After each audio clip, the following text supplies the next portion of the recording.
एक तरफ uncle Sam यानी कि डोनाल्ड ट्रंप इंडिया से कहते हैं कि आप रूस के साथ काम धंधा बंद कर दो क्योंकि हमारी रूस के साथ नहीं बनती और अगर नहीं करोगे तो हम तुम पर टैरिफ लगा देंगे और 50% टैरिफ लगा भी दिया। लेकिन दूसरी तरफ रूस का सबसे करीबी दोस्त चाइना, उस पर ट्रंप कहते हैं कि 145% टैरिफ लगाएंगे, लेकिन फिर चाइना भी जब उल्टी धमकी देता है तो वो इस टैरिफ वॉर को रोक देते हैं। फिर 30% टैरिफ लगाते हैं और सैम अंकल ने अब फिर से चीन पर फिर से यू टर्न मारा है। 9 अक्टूबर को चीन पर 100% एक्स्ट्रा टैरिफ लगाने का ऐलान करते हुए ट्रंप ने सख्त लहजे में कहा था कि चीन दुनिया को बंधक बनाकर रखना चाहता है, हम ऐसा नहीं होने देंगे। चीन ने भी धमकी दी कि हम जवाबी कार्रवाई करेंगे। फिर 12 अक्टूबर को ट्रंप के तेवर नरम पड़ जाते हैं और उन्होंने पोस्ट किया, आदरणीय राष्ट्रपति शी जिनपिंग, मतलब क्या अचानक से बंधक से आदरणीय है। भाई ये 3 दिन में ऐसा क्या हुआ? ऐसा क्या हुआ कि जो अमेरिका चाइना को दुश्मन बता रहा था वो अमेरिका चीन की मदद करना चाहता है। आखिर चीन ने अमेरिका की कौन सी दुखती रग दबा रखी है? आखिर चाइना से इतने डरते क्यों हैं? ट्रंप ने फिर पलटी क्यों मारी और जिनपिंग झुकते क्यों नहीं? चलिए हर सवाल का जवाब आपको देते हैं। तारीख 11 मई 2025। अमेरिका के प्रेसिडेंट डोनाल्ड ट्रंप ने चीन पर 145% टैरिफ लगाने का ऐलान किया। अमेरिका को उम्मीद थी कि अब चाइना बच जाएगा, लेकिन जवाब में बातचीत करने की बजाय चीन ने भी अमेरिका पर 125% का जवाबी टैरिफ लगा दिया। इसके बाद अमेरिका बैकफुट पर आता है और दोनों देशों के बीच 90 दिनों के लिए टैरिफ वॉर रोक दिया गया। इसके बाद अमेरिका ने चीन पर 30%, वहीं चीन ने अमेरिका पर 10% टैरिफ लगा के रखा है। अमेरिकी राष्ट्रपति डोनाल्ड ट्रंप ने 25 अगस्त को चीन पर 200% टैरिफ लगाने की धमकी दी।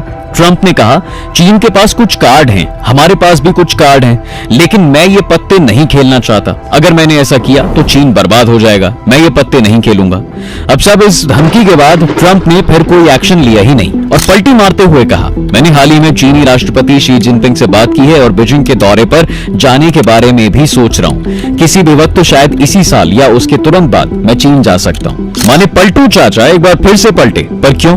2009 अक्टूबर को चीन ने रेयर अर्थ मेटल के एक्सपोर्ट पर पाबंदियां बढ़ाने का ऐलान किया था। इसके अगले ही दिन अमेरिकी राष्ट्रपति डोनाल्ड ट्रंप ने ऐलान कर दिया साहब कि अमेरिका चीन पर लगने वाला टैरिफ 1 नवंबर से 100% बढ़ा देगा, यानी कुल टैरिफ 130% हो जाएगा। ट्रंप ने अगले महीने चीनी राष्ट्रपति शी जिनपिंग के साथ होने वाली बैठक भी रद्द करने की धमकी दे डाली। चीन की मिनिस्ट्री ऑफ कॉमर्स की तरफ से कहा गया कि अगर अमेरिका उन पर टैरिफ बढ़ाता है तो वो भी जवाबी कार्रवाई करेंगे। इसके बाद ट्रंप के तेवर नरम पड़े। बेसिकली ये सारा गेम है रेयर अर्थ मिनरल का, और वही अमेरिका की दुखती रग है और चाइना की ताकत। असल में साहब चीन दुनिया के 90% से अधिक रेयर अर्थ मटेरियल की रिफाइनिंग और प्रोसेसिंग करता है। अमेरिका की 70% सप्लाई भी उसी पर डिपेंड है। अप्रैल 2025 में चीन ने अमेरिका के लिए 7 रेयर अर्थ मटेरियल की सप्लाई रोक दी थी। इस फैसले से मोटर व्हीकल, एयरक्राफ्ट, सेमीकंडक्टर्स और हथियार बनाने वाली कंपनियों पर असर भी पड़ा। रेयर अर्थ मटेरियल 17 एलिमेंट्स का एक ग्रुप होता है जो कंज्यूमर इलेक्ट्रॉनिक से लेकर मिलिट्री इक्विपमेंट तक में इस्तेमाल होता है। ऐसे में 9 अक्टूबर को चीन ने 5 और रेयर अर्थ मेटल के एक्सपोर्ट पर पाबंदियां लगा दी हैं, जिससे अब 17 में से कुल 12 तरह के रेयर अर्थ मेटल पर चीनी पाबंदियां हैं। साथ ही चीन ने यह भी कहा कि वो डिफेंस कंपनियों को रेयर अर्थ मेटल खरीदने के लाइसेंस नहीं देगा। अब देखिए साहब, अगर अमेरिका चाइना से झगड़ा मोल लेता है तो रेयर अर्थ मटेरियल की सप्लाई रुक जाएगी और कई क्रिटिकल सेक्टर पर असर पड़ सकता है। अगर थोड़ी और डिटेल्स में जाएं तो अमेरिका के लिए इन 12 एलिमेंट्स में सबसे क्रूशियल है सैमरियम। इसे कोबाल्ट के साथ मिलाकर मजबूत मैग्नेट बनाया जाता है, जिसका सबसे ज्यादा इस्तेमाल डिफेंस इंडस्ट्री में होता है। अब अमेरिका दुनिया का सबसे बड़ा हथियार मैन्युफैक्चरर है। रेयर अर्थ मेटल से बने मैग्नेट मिसाइलों, फाइटर जेट, टैंक्स और आर्टिलरी में लगते हैं। ऐसे में ये मेटल्स अमेरिका की बैकबोन के लिए बेहद जरूरी हैं। हथियार बनाने वाली अमेरिकी कंपनी लॉकहीड मार्टिन अमेरिका का F-35 फाइटर जेट बनाती है और इसी तरह अमेरिका का एक DDG-51 डिस्ट्रॉयर जहाज बनाने में करीब 2300 किलो और एक वर्जीनिया क्लास की पनडुब्बी बनाने में 4173 किलो रेयर अर्थ एलिमेंट्स यानी REE का इस्तेमाल होता है। सब हथियार के अलावा सभी तरह की इलेक्ट्रिक गाड़ियों में रेयर अर्थ मेटल से बने मैग्नेट का इस्तेमाल भी होता है। मिसाल के तौर पर एक गैसोलाइन पावर्ड कार की मोटर में 40 से ज्यादा रेयर अर्थ मेटल से बने मैग्नेट लगे होते हैं। ऐसे में चीन की पाबंदियों के चलते ये मेटल मिलने में दिक्कतें आ रही हैं, जिससे प्रोडक्शन धीमा भी हो रहा है। अमेरिका ने चीन पर डिपेंडेंसी कम करने के लिए दूसरे देशों से भी रेयर अर्थ मेटल खरीदना शुरू किया। अब चीन की नई पाबंदियों के मुताबिक कोई भी देश अगर रेयर अर्थ मेटल बनाने में चीन की तकनीक का इस्तेमाल कर रहा है तो उसका एक्सपोर्ट भी चीन ही कंट्रोल करेगा। और एक तरीके से अब देखा जाए तो चाइना इसमें अपनी मोनोपोली बना रहा है ताकि कभी भी अमेरिका को वो इस पर कंट्रोल अपना ना लेने दे। एक्सपर्ट्स का कहना है साहब कि अमेरिका और यूरोप ने हाल ही के डिकेड में रेयर अर्थ एलिमेंट्स की इंपॉर्टेंस पहचानने में बड़ी चूक कर दी है, जबकि इन सालों में चीन ने तेजी से इन एलिमेंट्स की रिफाइनिंग पर अपनी मोनोपोली कायम कर ली है। चीन ने अमेरिका और यूरोप के डिफेंस सिस्टम की दुखती रग पर अपना पैर भी रख दिया है। पर सवाल आता है कि कितना, मतलब अमेरिका पर कितना दबाव है? क्या सच में इतना दबाव है कि चीन के साथ ट्रेड वॉर में उलझने से अमेरिका को खतरा है? और अगर है तो कितना खतरा है? देखिए, रिपोर्ट्स के मुताबिक अमेरिका और चीन के बीच 48 लाख करोड़ रुपए का ट्रेड होता है, जिसमें से अमेरिका 36.8 करोड़ रुपए का सामान इंपोर्ट करता है। इसमें कई रोजमर्रा की बेहद जरूरी चीजें भी हैं, जिसमें छाते से लेकर कंघी जैसी बेसिक चीजों से लेकर बैटरी, कंप्यूटर के पार्ट तक सब कुछ होता है।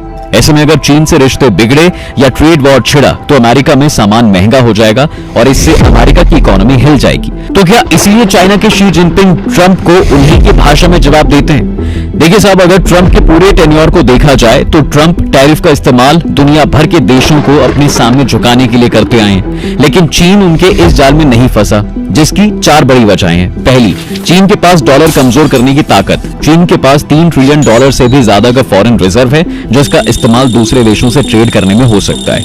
जियोपॉलिटिकल एक्सपर्ट्स के मुताबिक चीन के पास सिर्फ डॉलर ही नहीं बल्कि बाकी देशों की करेंसी में भी फॉरेन रिजर्व हैं। अगर चीन इंटरनेशनल ट्रेड के लिए डॉलर का इस्तेमाल पूरी तरीके से बंद कर दे तो डॉलर की कीमत बहुत घट जाएगी, जिससे अमेरिका को खासा नुकसान होगा। दूसरा, चीन ट्रेड के लिए अमेरिका पर डिपेंड नहीं है।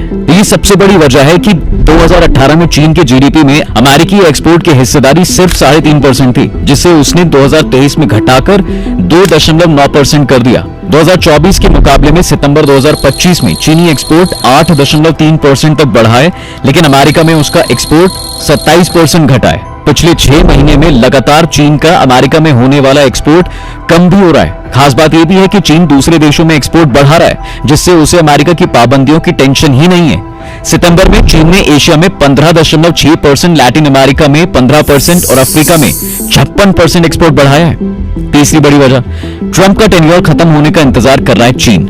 देखिए, अमेरिकी राष्ट्रपति डोनाल्ड ट्रंप के टेन्योर में अभी 4 साल बाकी हैं। फिलहाल ये उनका दूसरा टेन्योर है और अमेरिकी संविधान के मुताबिक अब वो फिर राष्ट्रपति चुनाव नहीं लड़ सकेंगे। नए प्रेसिडेंट की पॉलिसी जरूरी नहीं है कि ट्रंप की तरह ही हो।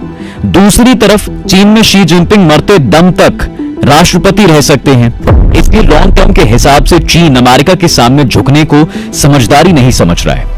चौथी वजह, झुकने वाले को ट्रंप और झुकाते हैं। ट्रंप उनके सामने झुकने वालों को और ज्यादा झुकाना चाहते हैं। वो कमजोर लीडर की बिल्कुल इज्जत नहीं करते। चीन ये बात बहुत अच्छे से जानता है कि अगर आज वो अमेरिका के सामने झुक गए तो समझौता कर लिया तो कल ट्रंप उन्हें और मजबूर करेंगे।